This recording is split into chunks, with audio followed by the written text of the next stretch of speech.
Today on Thrive Loud.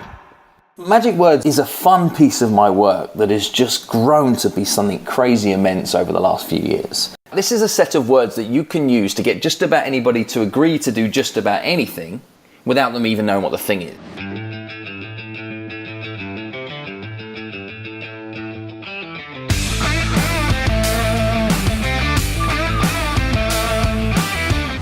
It's time to take an inside look at those that are taking their lives, their businesses, and their passions to the next level.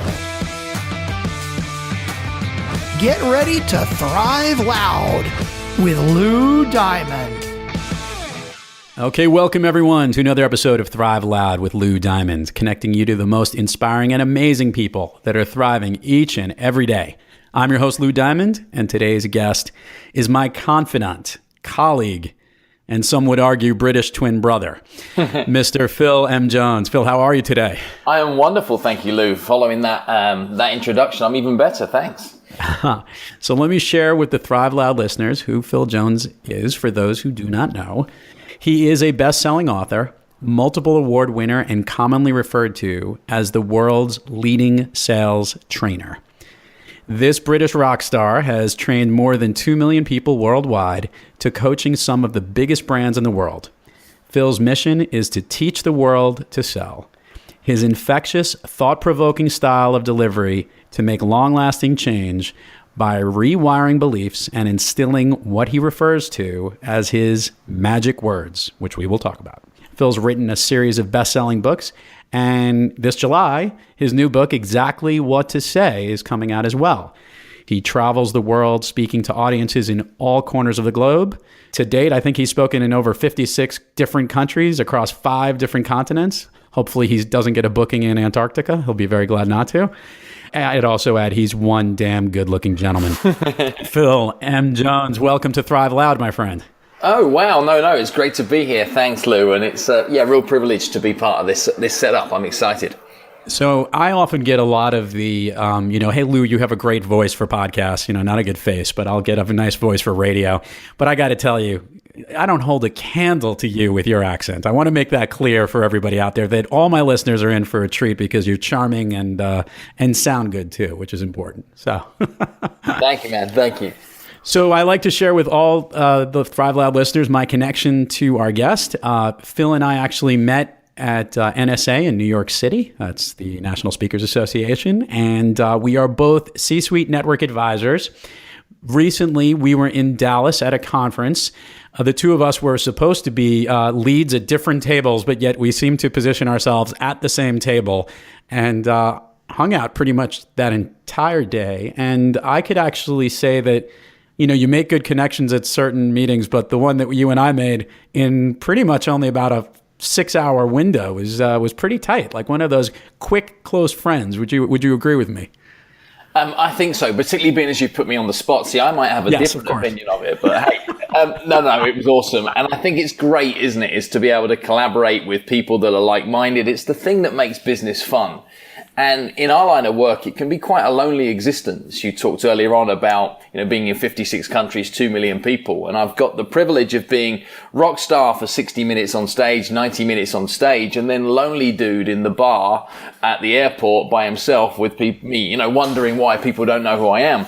But, I think it was fun to be able to do a piece of work and collaborate on that in Dallas. And I'm excited to see what we might be able to do in the future. No, looking forward to it. So let's get rolling here, and let's share with our listeners a little bit of your story. And one of the things that you have described to me is how you can create something from nothing. Okay, how do you create something from nothing? Well, I've been in this business of entrepreneurship since probably 20 plus years, and that's because I started this whole game when I was 13 years of age. And it goes right back to the fact that I have 2 great parents, like incredible parents, that did everything they possibly can to get me into a school that was probably a little bit too good for me. And when I say too good for me, it meant that all the other kids in the class had things that I didn't. So they had the trainers that I wanted, that I couldn't have, and that's sneakers or tennis shoes. They were carrying the bag, and on the soccer field, which we call football, the game you play on your feet, They were wearing, all the right stuff, and I had all the right gear, and I wanted those things and did the one thing that every kid wanted to do, which was to go home and say, Mum, Dad, can I have some money to buy these things? And I got kind of a prompt answer back, which was 2 letters long and started with the letter N. I like it. And I didn't settle for that. And I was like, come on, Dad, there must be something I can do. He said, you can come to work with me. I said, great. How much are you going to pay me? And he said, I'll pay you what you're worth. Well, that's interesting. I'll pay you what you're worth. But how much is that? And he refused to kind of tell me. He said, but if you're ready at 5:30 a.m. in the morning, on the Saturday morning, come to work with me. I'll pay you what you're worth. I thought, it's worth a shot. Now, the trainers I wanted were £45.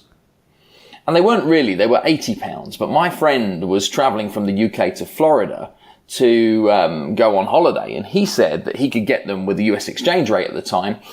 And he could make a massive, massive saving on this thing. 45 was the number. So now knowing that that was the sum of money I was hoping to make, then I'm saying to Dad in the morning, how much are you going to pay me if I do a good job? He says, I'll tell you when you get there. So we get to the job, and my dad's a self-employed building contractor.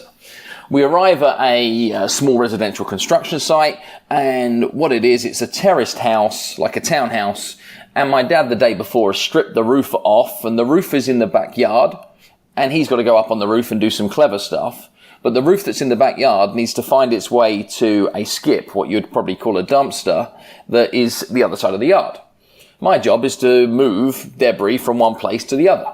Great job. Thanks, Dad. I said, well, what are you going to pay me if I'm going to do this? He says, I'll pay you £20 if you fill the skip. But I'm looking at the pile of rubble, and the pile of rubble is like bigger than the hole that's in the skip. So I said, what happens if I fill it all up? He says, well, I can order another skip. I say, if I fill it twice, will you pay me twice? He says, sure. So I get to work, I fill the skip once, he orders another one, I fill the skip twice, he orders another one. I'm thinking, great day's work, I'm close to my new sneakers, £40. That was the deal. Dad's still got more work to do upstairs, and I'm thinking, well, what do I do now? I said, Dad, is there anything more I can do? He says, no, not really. He says, I'll tell you what, why don't you knock on the door of the neighbour, of the house owner? See if there's anything you can do for him. So I did that, and out of the kindness of my heart, he says, come down to the basement, move some boxes around, push a broom around, sweep up, do those kind of things. And I didn't really do that with any intention to get anything for it. But at the end of the day, as I'm travelling back in the van, my dad gives me my envelope of my wages. And that was the £40. Now, at the same time, I had an envelope that was handed to me from the homeowner, which I figured was just something to pass on to Dad. So I passed it to Dad, and he passed it back. He said, no, that's for you. And in that same envelope was another £40. So at 13 years of age, I got £80 for a day's work, and I learned a really important lesson. I learned that you get paid not by the hour, but the value you bring to the hour. And that really lit me up. So a few weeks on from there, I'm thinking, okay, I want to make a difference. And I decided to go knock on more people's doors. So I'd knock on the doors of my neighbours, asking them quite politely whether they wanted to have their cars washed. Some said yes, some said no, but most just asked me how much I would charge. Now then, by the age of 15, my little car cleaning business was doing okay. So much so that I didn't go to school as often as I should. Oh boy. And I remember getting invited in by my school teachers, questioning my attendance and saying, Phil, hey, why are you not here? I remember responding with a question. I said, sir, how much money are you making? Oh my goodness. School teacher refused to tell me at the time, but my little car cleaning business was giving me around £2,500 a month. So nearly $4,000 at the time. So I guess I didn't go to school because I had staff that needed direction. I had customers that needed servicing. There was things that needed to be done, but that was started from nothing. Now, I built a number of other entrepreneurial businesses through my teens. And then at 18 had a dilemma because I still managed to fit my studies in part-time around my businesses. And I had an offer on the table for one of the most prestigious universities in my country.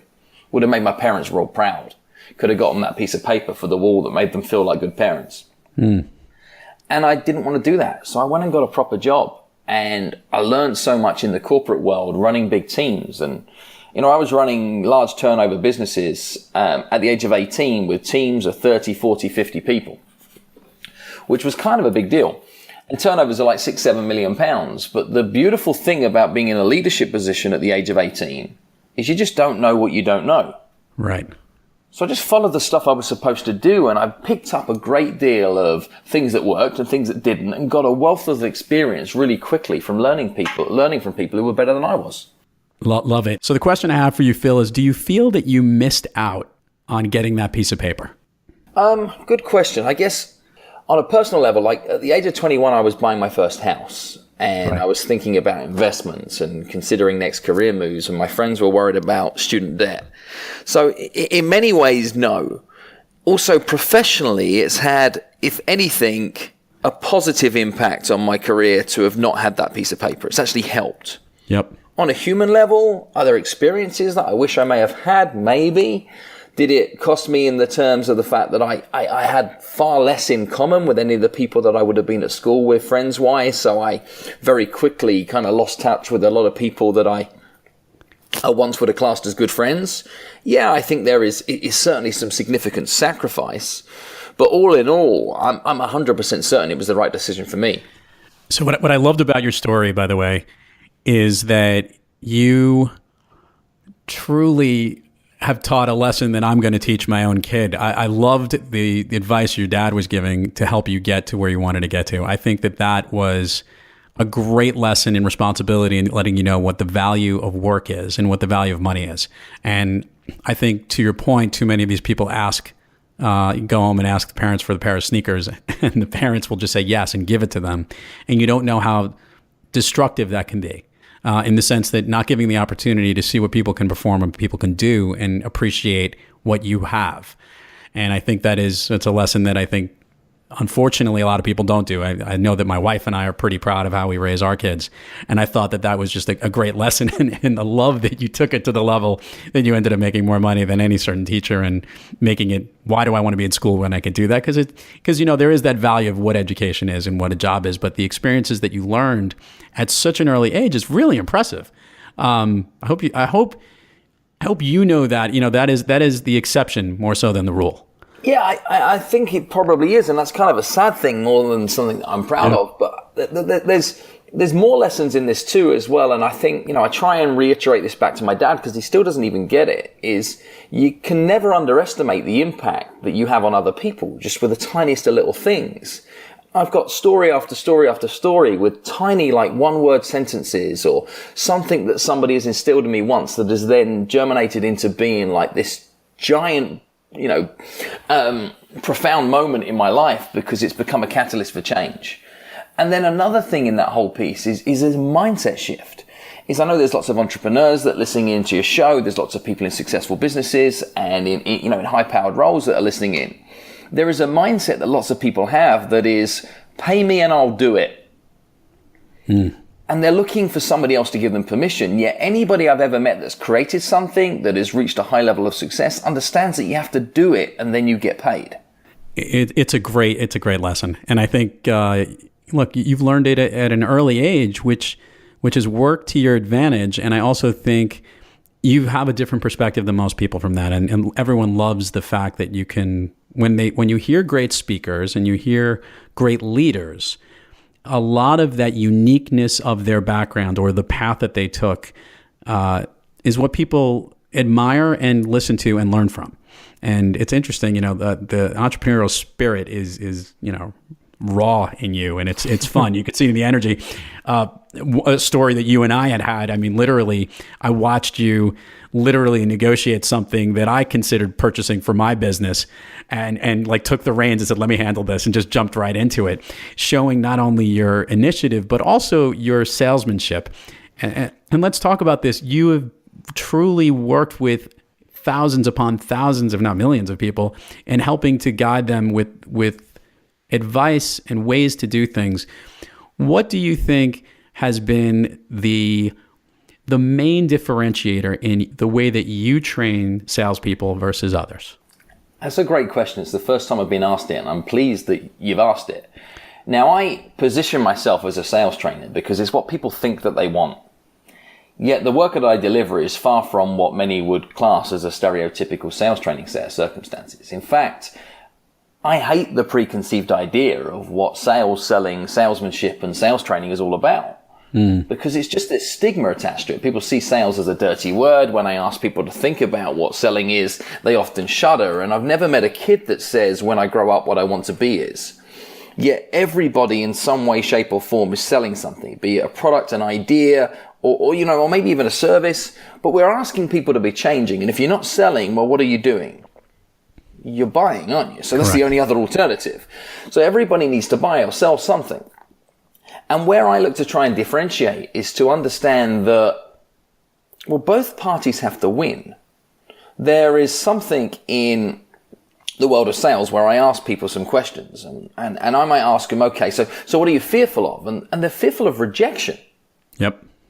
But done right, there shouldn't be any form of rejection. The idea of pitching something for me is just completely bizarre.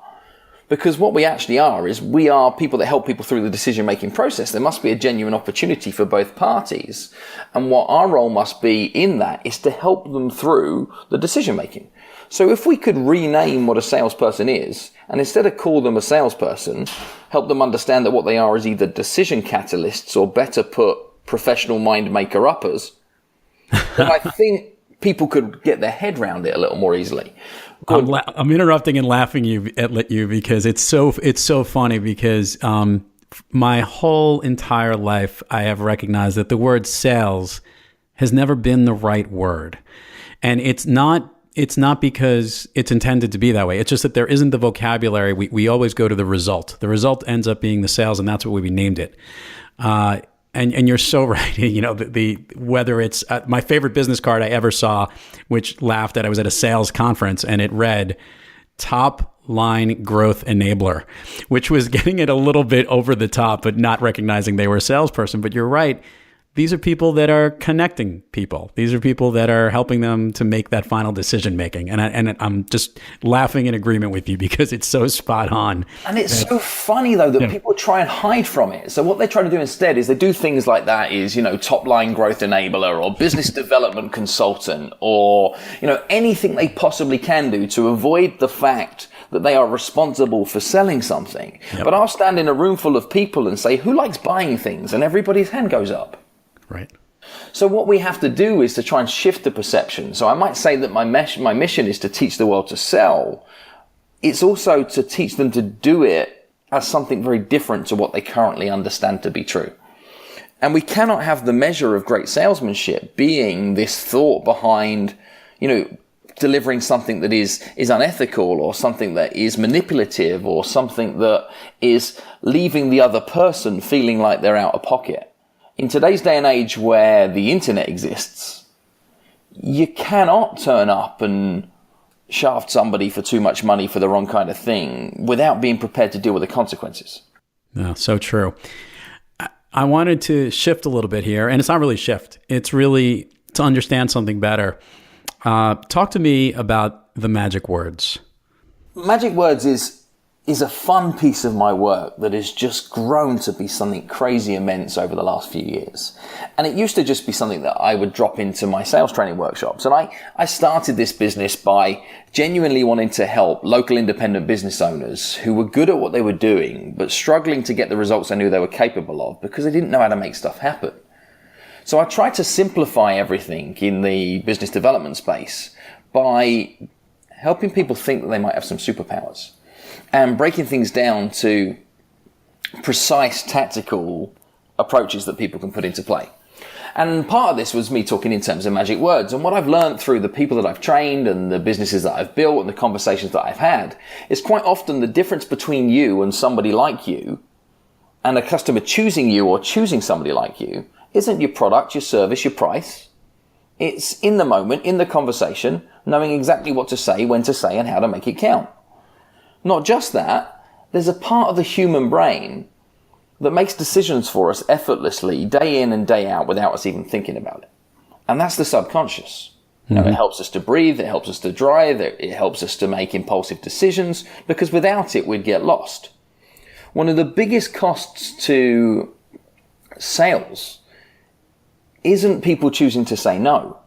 It's people stuck in indecision. It's maybe.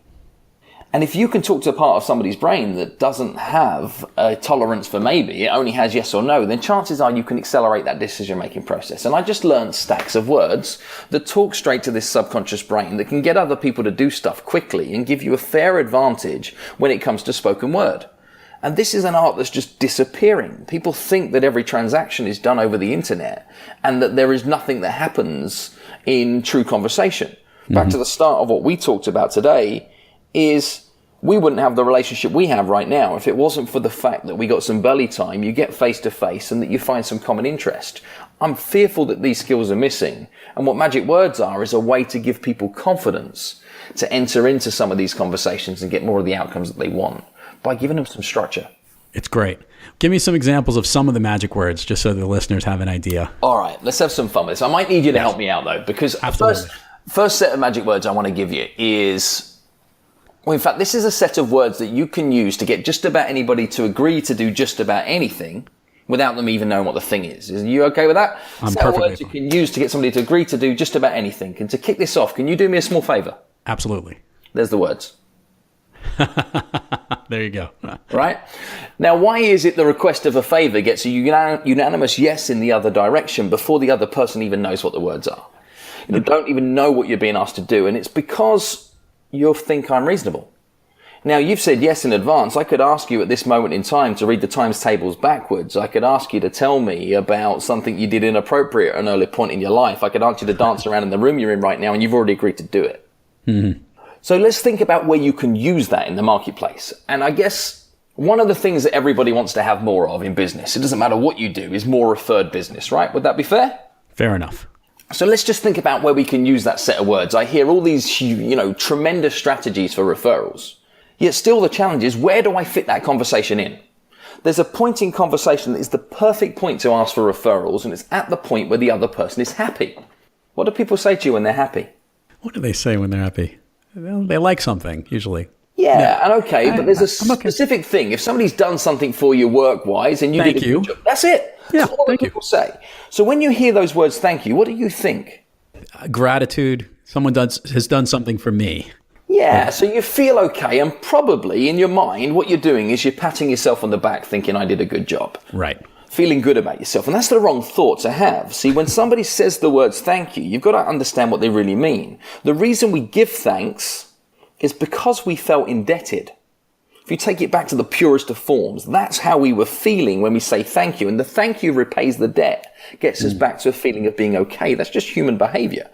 They say thank you. Instead of you saying, aha, I did great, say, aha, they feel like they owe me.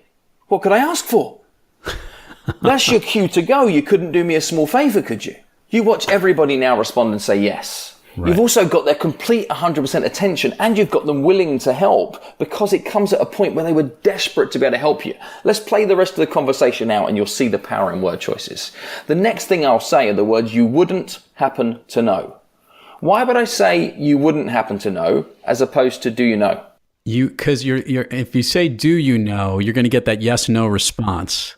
But by giving them the would you happen to know, you're putting them into that mode of maybe that I do know. I'm guessing here, but that's probably... And that's what I want you to do. I want you to guess. But what we're doing is we're throwing down a challenge. When I say you wouldn't happen to know, I'm kind of suggesting to you that maybe you don't, which internally makes you want to know more.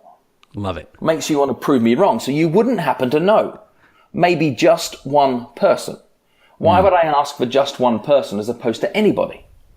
Trying to make that single out and make that specific person feel good? Is that the main piece? Yeah, there's some of that. Okay. It's also reasonable, isn't it? You know, if I said, hey, Lou, you couldn't just introduce me to just one person, like, it's not a big ask. No big deal. You're more obligated to do something with it. If I say anybody, chances are you'll say yes, but you'll never get around to thinking who that anybody is, so it doesn't work out. You wouldn't happen to know maybe just one person, someone who just like you. Right. Why would I say those words? Somebody just like you would make it seem similar and put them on the same plane. Yeah, and I've put a filter in your mind so that you're fishing in a smaller pond from your memory bank. Plus, I've paid you a subtle compliment. Because what I've said with those words is, I like you. I'd like to have a bit more of people like you because you're awesome. And I haven't said all those things out loud, but that one set of words has that feeling. If I said I want to know more people just like you, it means I like you. You wouldn't happen to know maybe just one person, somebody who just like you would benefit from. Love it. And by the way, and we're talking here with Phil M. Jones, and this is fascinating because I love learning things, and I'm going through it and trying to play a little bit of the other side as he's going, where is he going with it? But these are magic words because these do work, and they all put you in that right mindset. Love it.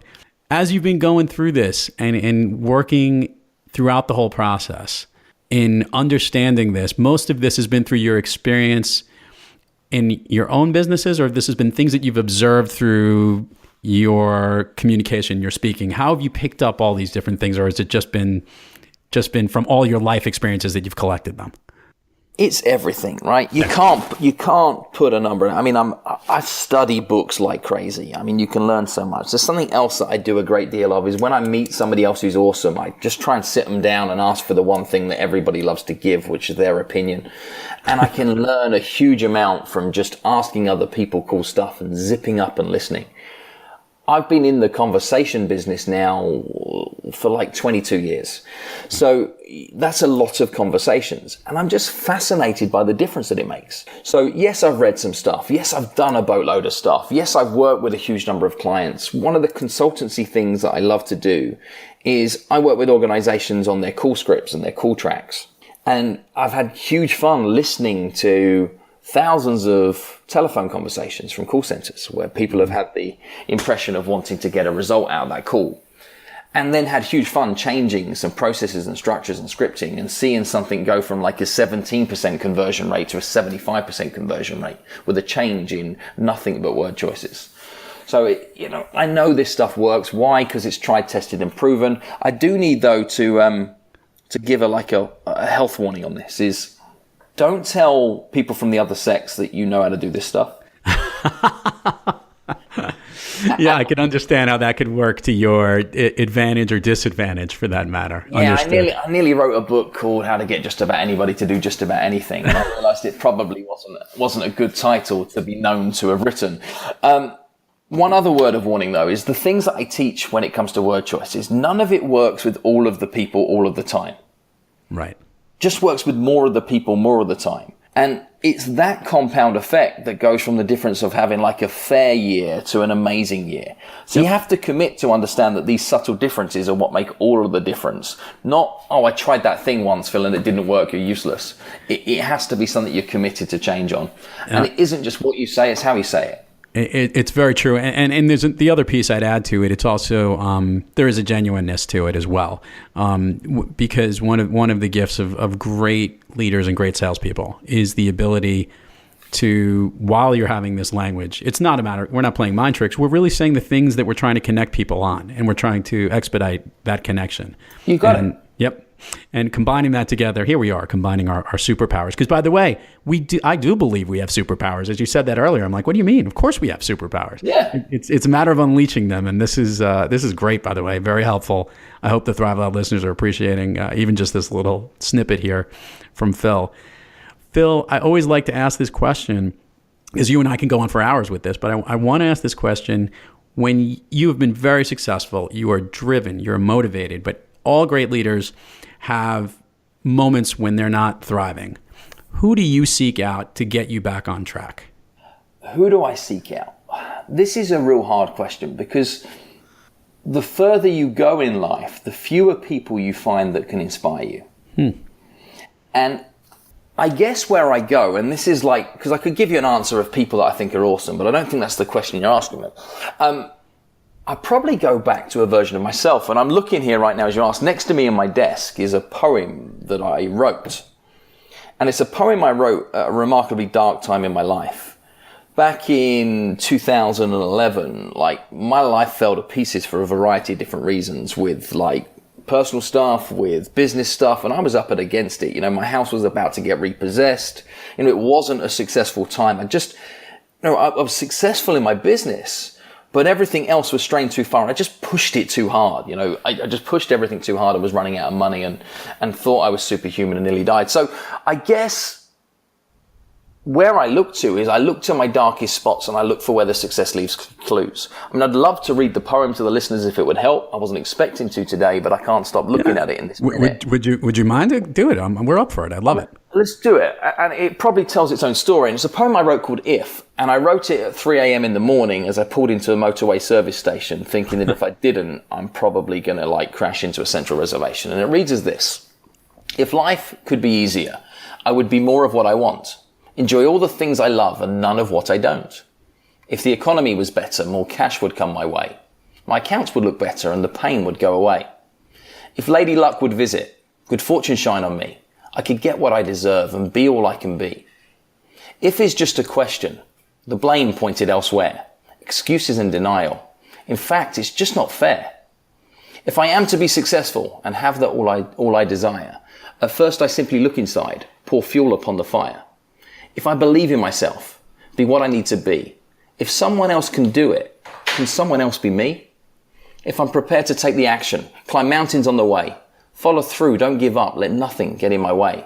If success is what I'm after, I must take responsibility. Everything that happens is accountable to me. I can have what I want, live everything I dream, feel happy and contented, be the cat that got the cream. If everything was easy, just handed on a plate, would success be worth it? Would life be so great? If life is but a journey, I will plan it carefully. Live for every moment, be what I can be. If I just stay focused, each day commit and do, great things will start to happen. They're happening to you. If it's really worth it, what difference could I make? Stand up and just be counted, be more and don't be fake. If it's just a question, success is by design. I know what I'm doing. Things will be just fine. If I take control, target on the result, success will come my way. Success is all my fault. That was awesome. I'm giving snaps here like they do at poetry clubs and whatnot. the applause for it, but that was spectacular. And anything after that would be silly to even follow after. So that was just super, Phil. Seriously, thank you for sharing that. I think every listener should listen to that and the message in it, and it's great. Well done. No, thank you. It inspires me, and I guess that's what I look for. Is I look for a time in my life where I was awesome and try and reference that if I'm not thriving, and remember who I used to be or who I know I still can be. That's beautiful. My signature question that I try to tap off every show on: what's your favorite movie, Phil? Favorite movie? This is ridiculously sad, I guess, but I'm sure many people can appreciate it. And I'm on a 50-50 toss-up between the Rocky movie, which is Rocky 4, though, just from my youth, or Top Gun, because I'd love to be Maverick. I mean, that's who I want to be when I grow up. There's nothing wrong with Top Gun, you know. Get a little goose, make sure everyone's got your back, and never leave your wingman. You got it. Tell us give me all the things you want to share with the listeners as to what's coming up on Phil Jones's plate, the book, the site, where they can find you.